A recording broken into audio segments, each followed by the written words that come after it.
A Christian brand selling a $275 handbag called God's Promise and $218 heels with crosses on them. I'm not here to shame anyone, but I truly had to stop and pray about this because I couldn't help to wonder, are we turning something sacred into something self-serving without even realizing it? Jesus didn't die so his name could become a luxury label, and I say that gently but truthfully. I came across this brand on TikTok selling on Etsy, and it's marketed as a Christian luxury line filled with crosses and Bible-inspired names and described as God-inspired or Jesus-inspired on their posts. But here's the part that truly made me pause, because only 3% of the profits reportedly go to the church or ministry, and yet his name is at the center of every single product. That's honestly what convicted me, because when a majority of the profit is kept while his cross is being used to sell high-end fashion, we have to ask, is this honoring God or building a brand? Now, I've seen like plenty of Christian apparel that's affordable and meant to encourage to share the gospel, and I think that's beautiful. The difference between creating clothing to glorify God and using faith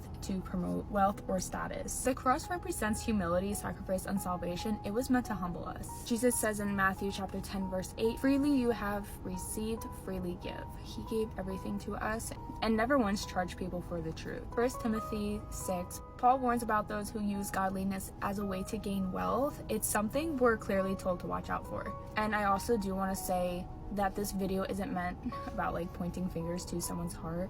That's not our place or my place except for God. Matthew chapter 7 verse 16 says, you will know them by their fruits, and when the fruit looks more like pride and profit and performance than it does grace, generosity, and the gospel, it's okay to speak up lovingly.